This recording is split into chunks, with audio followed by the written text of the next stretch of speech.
narrate.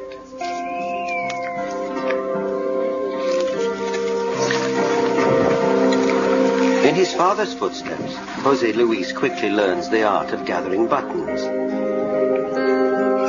along with the art of being huichol.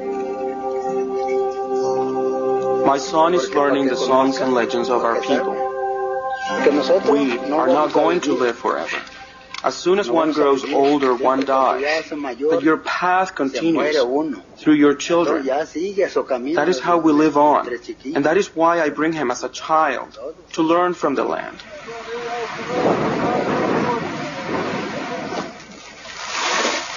Not everyone has such respect. The huichol have competition for peyote buttons, travelers from other countries who seek the cactus for pleasure, not worship. Once rich with the sacred cacti, the desert is being picked clean of peyote. Overharvesting threatens the pilgrims' heritage.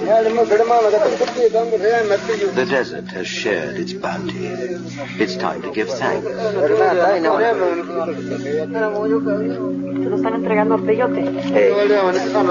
The shaman blesses the pilgrims. Fathers and sons receive the first dose.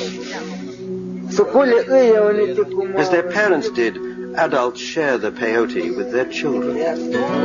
It seems to me the question of parents teaching their children to take peyote is not a question of whether or not parents ought to instruct children in religious mysteries. Of course they should. In this highly ritualized fashion, the object of all of these constraints and controls on it is not to be reckless with it, to understand that it has deep and magical power that has to be very respectfully treated.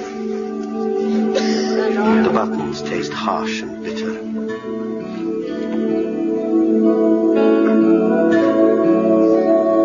True visions demand that the pilgrims chew long into the night. The peyote takes hold. Their senses send them on a journey, not across the land, but inside their heads. Guided by the shaman, they enter the spirit world and encounter their God.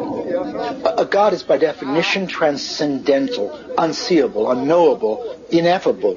They, via the peyote, which is simply a catalyst, they speak to the God speaks to them. The God is no longer that which is to be feared. The path of peyote is not a boulevard of cheap thrills. The ritual recollects the creation of the world, a time of beauty and peace. Their offerings have pleased the dear God. Until they return for the next harvest, he bestows his blessing.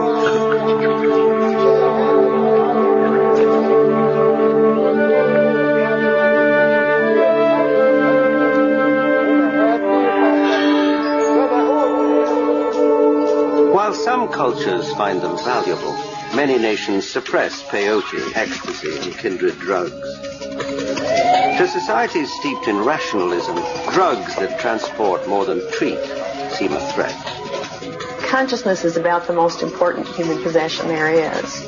But it's not really going to ever be the case that cultures simply are indifferent to drugs because of their impact on that thing, which is so important to us, which is our consciousness.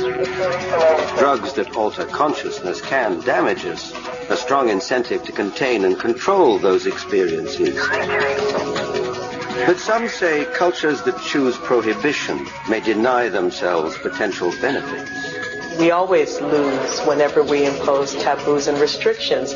But the conundrum is that we need taboos and restrictions in order to order and classify the world in which we live. So we always lose and we always gain. Even societies that embrace the drug experience impose gatekeepers who limit access to the visions and guide those who dare to embrace the taboo. End it, please.